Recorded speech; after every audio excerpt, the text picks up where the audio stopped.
and welcome to this edition of Talk Vietnam, coming to you from the southern metropolis of Ho Chi Minh City. Our guest today holds two passports from the United States and from France, but it is Vietnam where she has ultimately chosen to settle down for the past 8 years. Now, she initially came here as a filmmaker, but later on slowly found herself becoming a volunteer, helping children affected by AIDS, and also helping Vietnamese youths to pursue healthy and professional opportunities. Her name is Lesley Wiener. But before we talk to her, let's take a look at some more information on her life here in Vietnam in the following.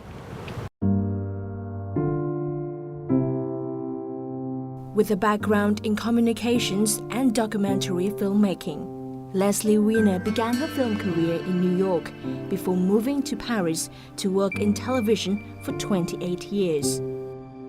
Having been a part of the anti-war movement in her youth, Vietnam had always been a subject of interest for Lesley. She jumped at the first job opportunity to travel to and film the country in 1994. Her instant connection with children in Vietnam would eventually keep her returning to the country. She has since made numerous documentaries on Vietnam, ranging from films on culture, economic and social development, to the consequences of war. She has devoted the last decade to volunteering and fundraising to support children and families affected by HIV/AIDS in Ho Chi Minh City. In the last 2 years, her work has turned towards raising environmental awareness among youths in the community. Her ultimate dream, she shares, is to build a future of more potential for Vietnamese youth.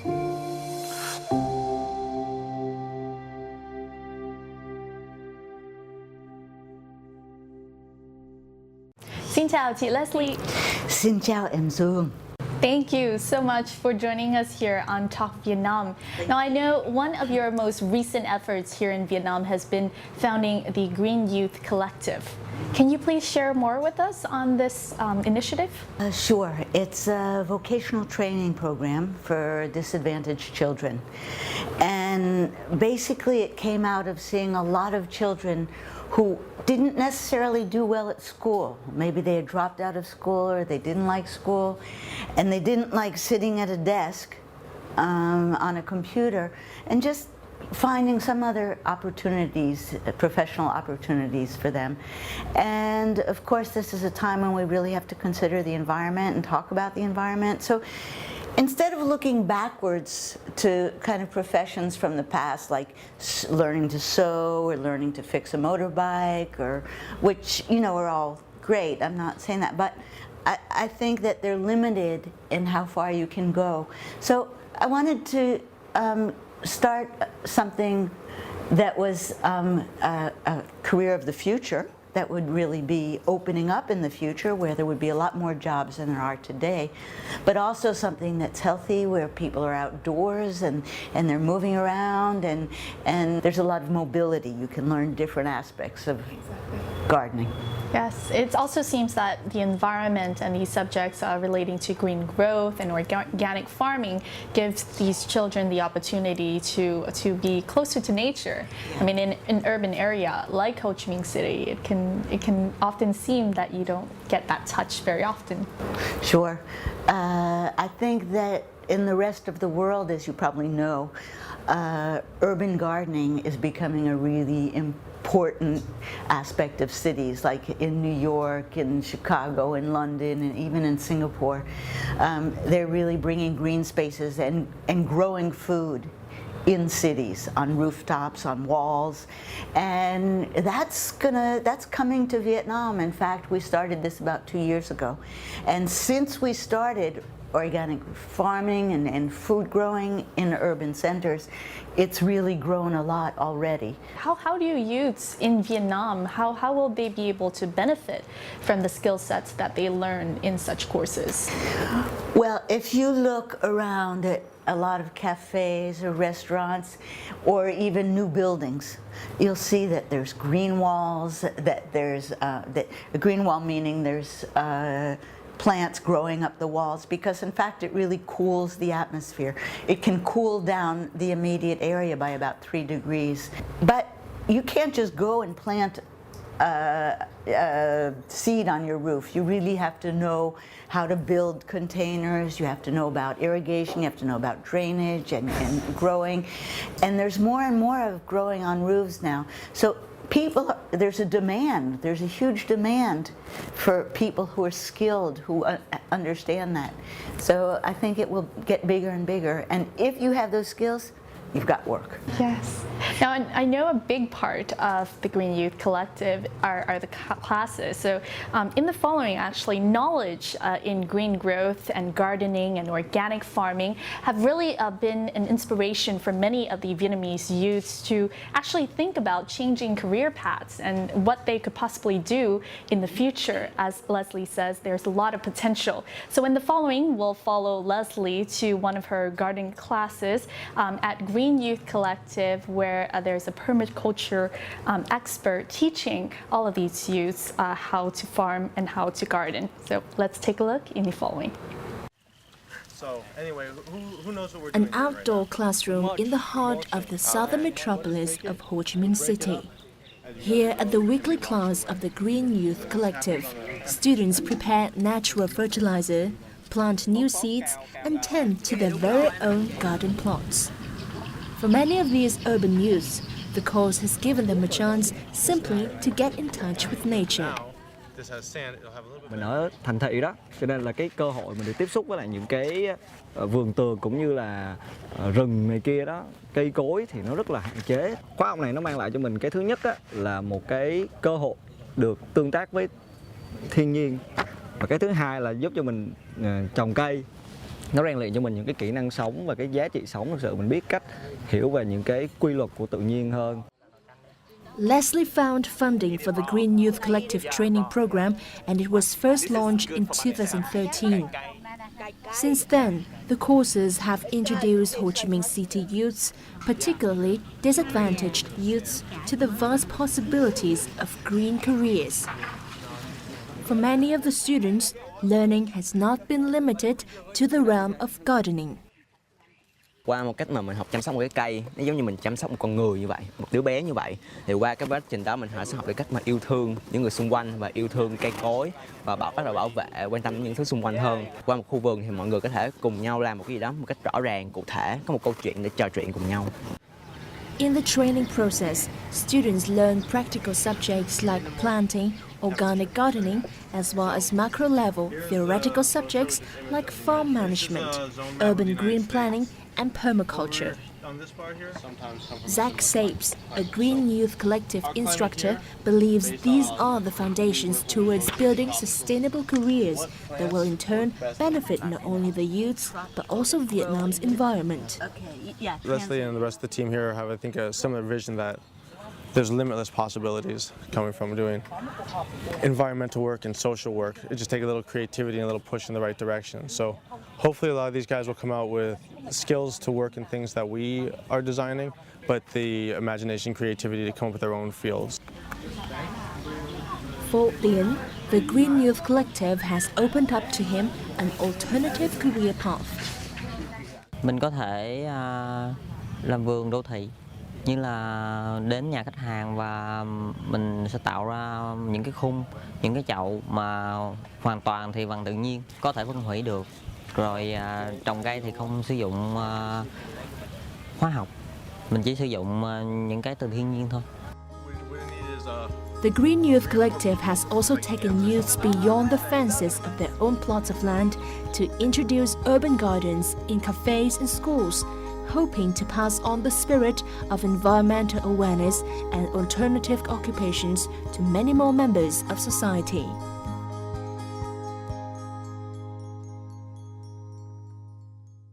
In these classes, which look very exciting because there are groups of youths everywhere, what are some of the skill sets that the youths can learn? I think that the basic thing that you learn is that nature is a perfect cycle. We've come and we've interrupted it with fertilizers and pesticide, and in fact what our classes are about is that We don't need any of that because the most perfect growing cycle is what nature created. So we're trying to recreate that cycle. So one thing that we're recommending is that people can grow their own food and it be really healthy. In this report, a lot of students talk about possible sustainable careers in the future. So what are some of the careers that, alternative careers that these students can think about in the future? There's there's green architecture, which is really important. There's landscape architecture, there's urban planning. And as we all know, it's really important to consider green space and environment in urban planning, architecture, and landscape. Other careers in general, you can go from a really simple career of maintaining plants in a high-rise. But Texco has, I don't know, the building has, I don't know how many offices in there. Every one of those offices has plants. And somebody has to maintain those plants. Somebody has to provide the plants. Somebody has to maintain them. We already have requests, like for the Novotel in Ho Chi Minh City, they would give us their contract to maintain their plants, and there are hundreds of places like that.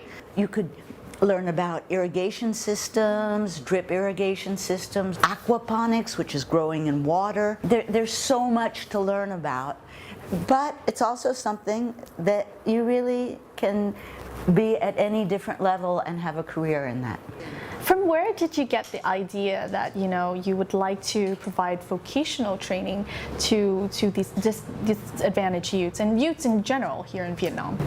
Yeah, well, I've worked a lot with disadvantaged kids, and one thing that I noticed was that they weren't exposed to a lot of different things that you do in life. Like, I don't know, they lived in a neighborhood where they were surrounded maybe sometimes by drug or gambling. I felt that there wasn't a real idea of what else you could do in life.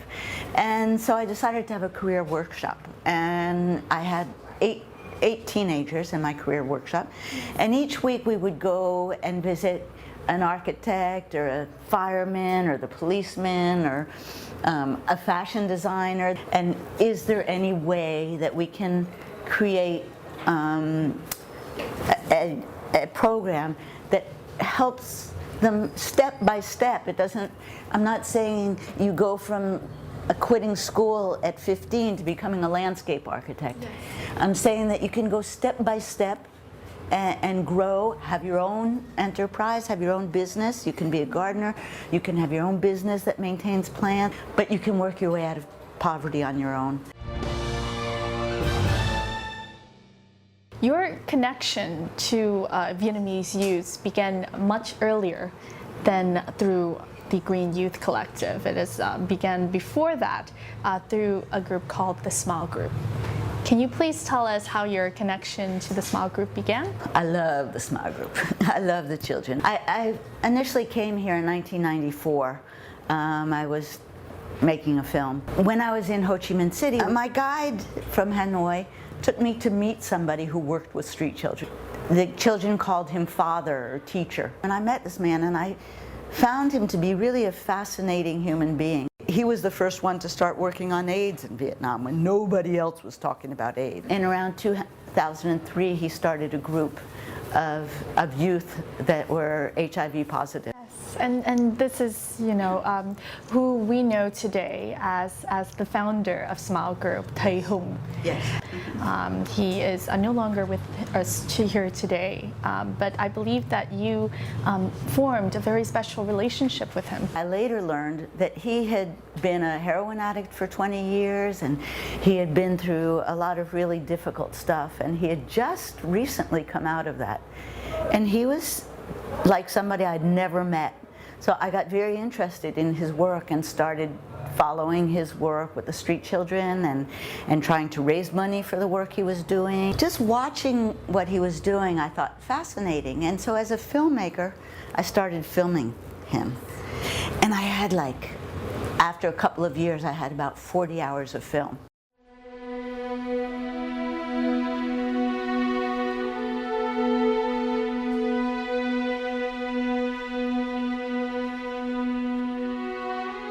These are clips from Lesley's documentary film on home, entitled Teacher. After years of having worked with street children, Home founded Smile Group in 2004 to cater more specifically to the needs of family and children affected by HIV/AIDS. The film documents in detail Home's ceaseless efforts to reach out to these families at a time when society shunned at the mention of HIV/AIDS. As Lesley continued to find funding for the group and watched Home from behind her camera lens, something in the way that this man cared so selflessly for the children touched her. You know how disease is contagious? Love is contagious. He was full of love. And in the way he treated people, and the way he saw life, and the way in everything he did, there was that sense of respect and love. As Smile Group grew, so did the love story between Home and Lesley. Their time was, nevertheless, cut short. In 2007, the couple tied the knot 10 days before Home lost his battle to liver cancer. And yet, his memories, love, and above all, legacy, Lesley shared, have never left her mind. You still continue that connection that you have with him is the legacy that he left behind, is the legacy with, not per se Smile Group, but the legacy with the Vietnamese children that you still have until today. Is that right? How did you continue Home's legacy? I was planning on going back to France, but it was unthinkable for me to let that group dissipate. And so with some friends of his, we decided to try to continue his work. Still at the time in 2008, there was a lot of discrimination. Still today there's a lot of discrimination. But we had a lot of children in our group that were HIV positive and that were asked not to come to school anymore. We helped them with the schoolwork that they did. And the other really big important thing was medication, because it was really important that the kids have access to medication, but not only have access, but take it correctly. Throughout the process of working with these children, some of whom have become almost like family to you and are family to you, what are some of the memories and stories that stick to mind? This was in 2003, 2004. One family was a family who had twins and a little girl, and their mother had AIDS, and they were being brought up by their grandma, who collected garbage during the day. Life was really hard for them, and so I started, just very little, I started helping that family. I've been able to watch the twins and the little girl grow up over the past 10 years, and I've really watched them become healthy, finish school. They're going to go to university. So that's something I'm really proud of. Obviously, the society has changed in the outlook and in the mindset towards receiving people being affected by AIDS. But still, to those people watching, to people out there still somehow stigmatized by people living with AIDS, what would you say to them? I would say that there's so many other diseases that are much more contagious than AIDS that it's not that people are mean or nasty, it's that they don't understand AIDS.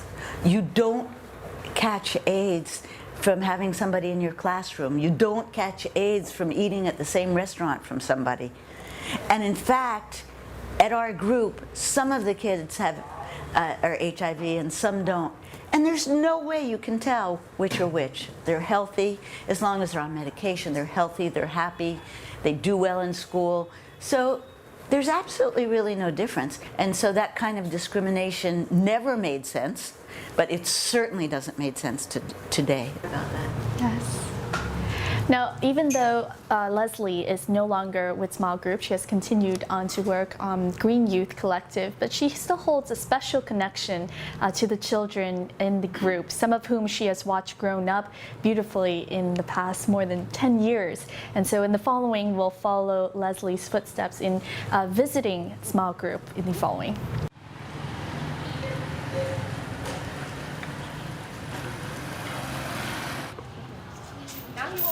Each visit that Lesley makes to see the children at small group seems like a long-awaited homecoming.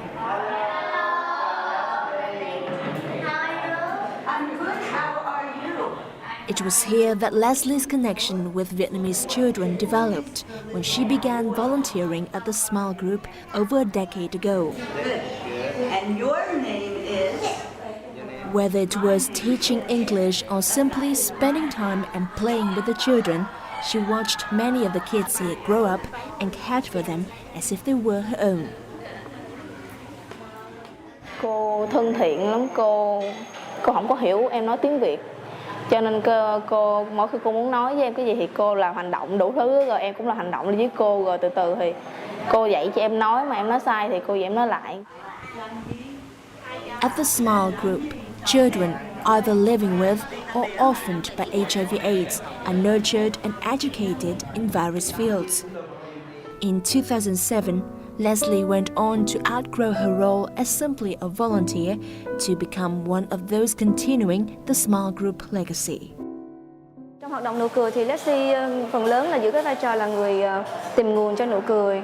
Rồi ngoài ra thì đi vãng gia chung với lại các nhân viên của nhóm, thậm chí là đi tìm những trường học cho các em để học.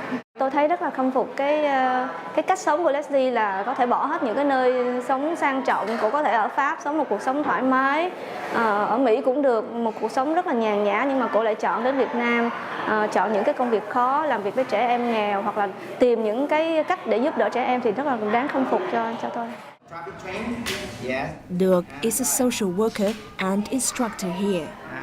He has worked alongside Lesley with youths of both the small group and the Green Youth Collective. Với trẻ em nụ cười thì cô đã gắn bó từ rất lâu, cho nên gần như đây là những người con của cô vậy. Không chỉ cô đem mang lại cho Việt Nam mình những cái tình cảm rất là thân thiết, cô đã góp phần thay đổi rất nhiều những cái thế hệ trẻ có hoàn cảnh khó khăn từ suốt gần hơn 7-8 năm qua. Thì các em lớn lên, và nhờ cô cùng với lại những cái đồng nghiệp của cô mà các em có những cái điều kiện, những cái cơ hội để mà thay đổi rất là tốt. For the now teenagers who grew up learning with Lesley, she has become a life mentor. Điều hay nhất là cô dạy em biết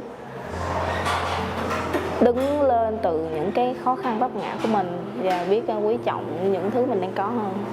Cô Lesley em coi như là một người thân rất thân của em, cũng có thể nói cô là người mẹ thứ hai của em.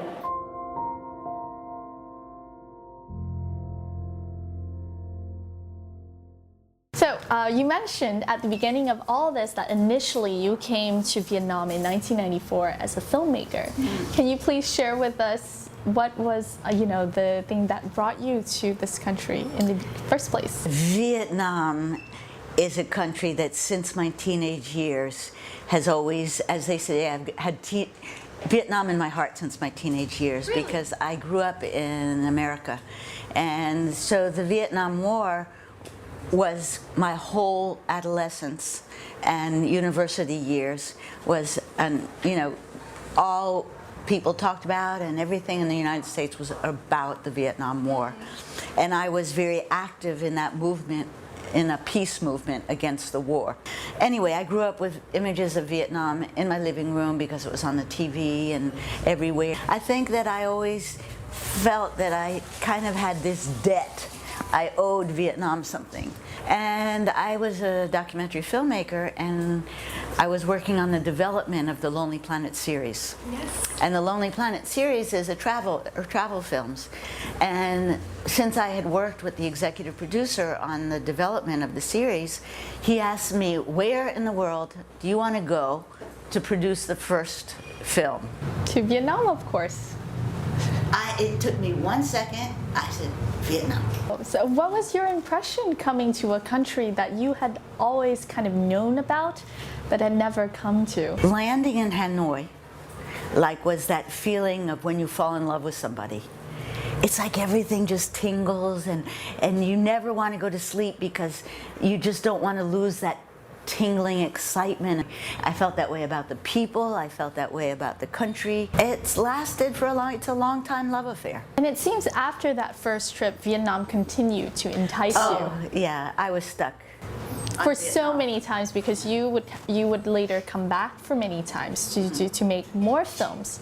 Can you share with us more on this? 6 months later, I came back and worked on a film with the BBC about a film about the war, and it was just really fascinating. We interviewed Bao Ninh, the writer, and that's when I first met General Giap. And soon after that, I was really struck by the development was moving so fast because of the normalization. So I started making a series of films on development in Vietnam. Then through that, I got interested in the Agent Orange situation, the issue, because I saw a lot of kids handicapped by Agent Orange. And so I made a film on the lawsuit that the Vietnamese were bringing against the chemical companies in the United States. Yes, wow. It seems like Vietnam became like almost like a treasure tomb for you to be able to, you know, find all of these wonderful subjects. I've been here now for about 12 hours, and it still feels kind of strange.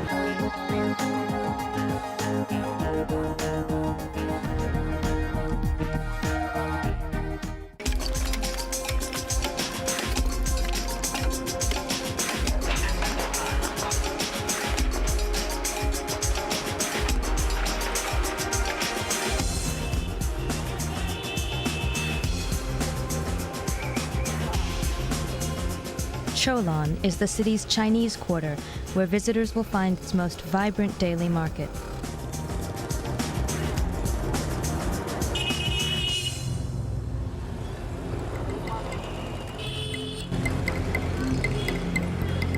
Anywhere in Cholon, a rhythmic clicking sound is live advertisement for breakfast.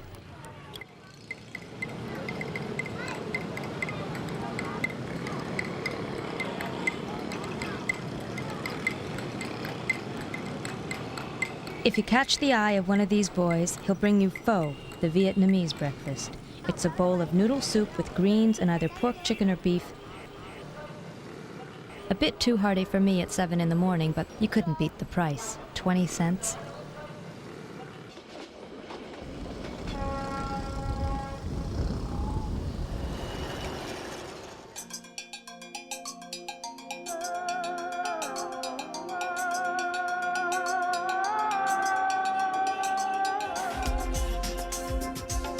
Hanoi is the capital of Vietnam.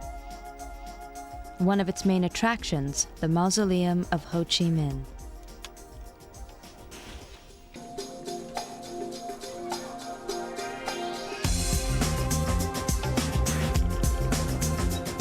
There's a lot to see in Hanoi, and the best way to do it is to get on a bike and join the crowd. You'll quickly realize that at intersections, it's more dangerous to brake than to keep going.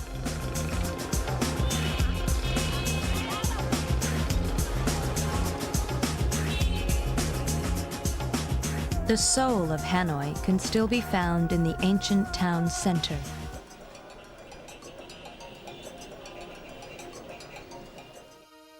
From Hanoi, it takes 6 hours by bus to travel the 100 miles to Vietnam's most spectacular landscape.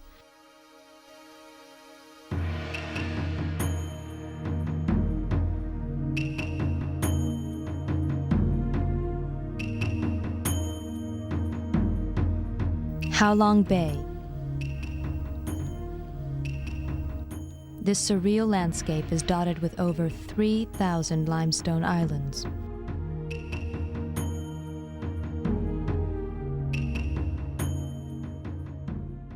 Throughout the years filming and documenting, and even before you came to settle down here, how have you seen Vietnam develop or change? Well, there have been a lot of really drastic changes, and some of those changes with development make life much better for people. So life has become easier, people have more health care, they have transportation in ways that they didn't, infrastructure. All of that's really important. And most important is, there's not as much famine.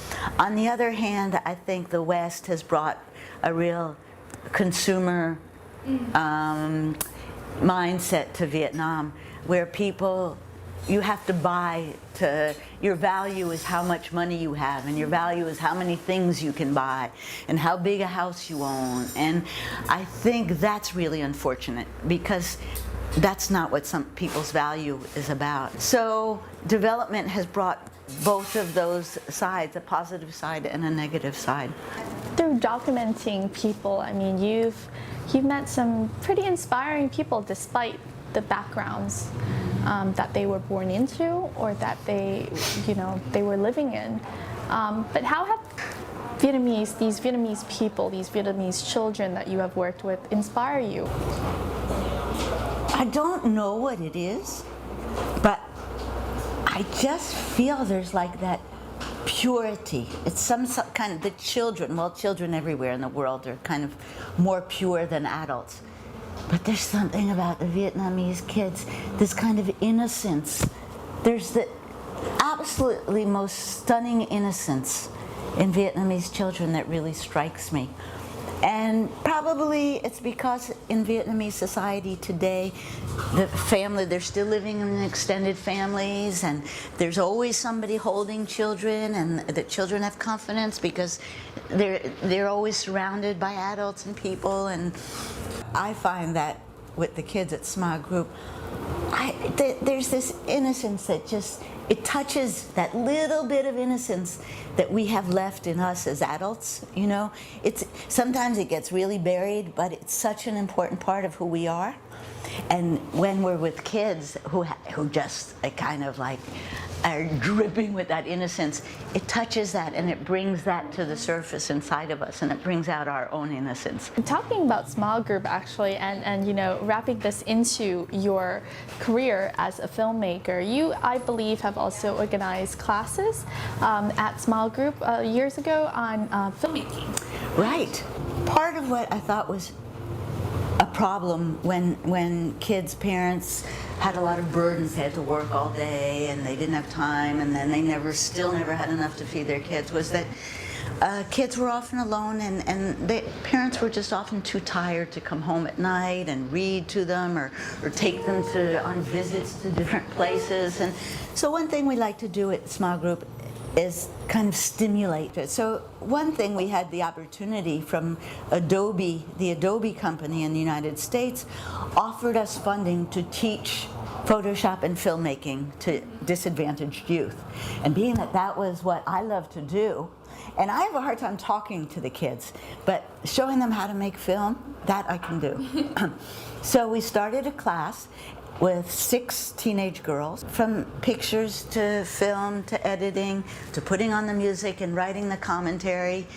Each adolescent, they were between 12 and 16, each made a little one of their own film. And I think that innocence and that beauty that I was talking about, when you watch the films, they're not technically very good, and they're not really professional films, but they're so beautiful in the way that they talk about this person they did a really good job. They were great. Now, one girl in this class, Lesley's class on filmmaking, actually did find her voice and was inspired to pursue her dreams of becoming a filmmaker. In the following, we'll get to meet that now young lady, and now she's pursuing a degree in filmmaking at RMIT here in Ho Chi Minh City. Let's meet her in the following. On campus, 20-year-old Nguyễn Hoàng Yến seems like any other university student. Few could imagine that only several years ago, her life had been completely different, and higher education was then but a distant dream.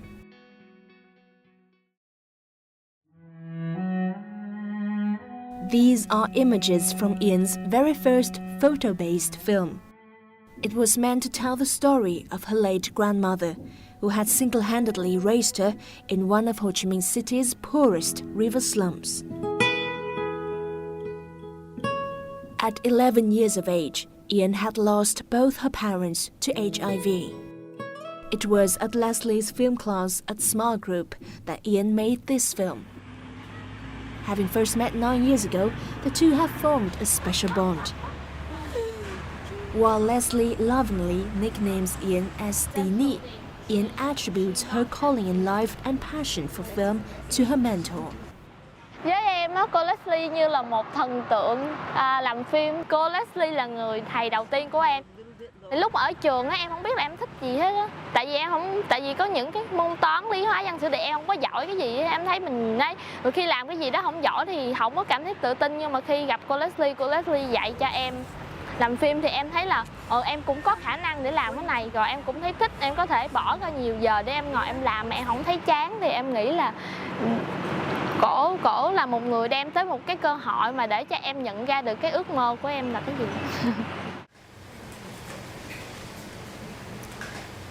From her years of learning and being nurtured at the Small Group, Ian went on to win a full scholarship at Australia's RMIT University, based in Ho Chi Minh City last year. Here, she is pursuing a degree in digital media design. Today, Ian is taking Lesley to visit her home on the banks of one of Saigon River's tributaries to pay respects to her grandmother. For Ian, her childhood home brings back many memories and is also a source of inspiration for her future. Hiện tại ước mơ của em là trở thành nhà làm phim tài liệu. Thì những bộ phim của em thì em hy vọng là có thể giúp đỡ được mọi người nhiều hơn. Bằng những cái bộ phim đó, người ta sẽ thấy được những cái cuộc sống thật của những người mà người ta chưa từng nghĩ tới là có những cái cuộc sống khó khăn đến như vậy.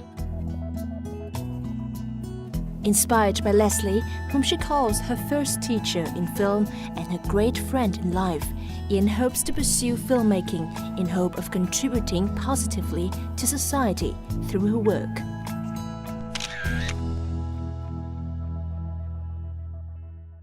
So it seems like to teenagers, a young lady like Tini, you've become almost like a parent, like a godmother. And you must be very proud of the achievements that she has. We are so proud. When we heard she got a scholarship to RMIT, which, you know, it was beyond everybody's dreams, especially beyond her dream. It's a really good feeling because, you know, when you do social work and every day you think, why am I doing this? Nobody cares. What really difference does it make? Does anybody care? And so often you ask yourself that question. And when you see and obviously, you know, we hope other kids are really benefiting too, but when you see one kid make such a, kind of really realize her dreams, then you feel like, okay, maybe it's worth it. Yes. One of your greatest passions in your life here in Vietnam has been the youths, has been the children. What is your ultimate wish for these children in the future? Whether it's here in Vietnam or in New York or in Paris, my wish is that we could get to a point where people don't have to live in poverty anymore. And there are different ways out of poverty. If we can help give kids some tools that they can use to get out of poverty and have a better life, that's what I hope. And now, what is it about Vietnam, do you think, if you had to give one answer to what has always kept you in Vietnam and will continue to keep you coming back, what would it be? I think it's that relationship with children and that innocence and that joy of life that I share with them. And for some reason, I don't find that anywhere else. I only find that here. You know, I'm 64 years old now, and as you grow, everything you do in life becomes a part of who you are, you know? And so that by now, Vietnam is a really big part of who I am. Thank you very much. And I really hope, you know, that Vietnam will continue to be always your second home, as well as with all of the activities with Green Youth Collective and Small Group, that it be successful in all of your endeavors. Thank you very much for coming on to Talk Vietnam. Thank you, Em Du. Thank you very much. And that wraps up this edition of Talk Vietnam with Lesley Wiener. We hope you have been inspired by her stories, her work with the Vietnamese children here in the country, and also inspired by the environmental work and environmental raising awareness that her group is doing. Thank you very much for tuning in, and we'll see you more next time here on Talk Vietnam. Goodbye.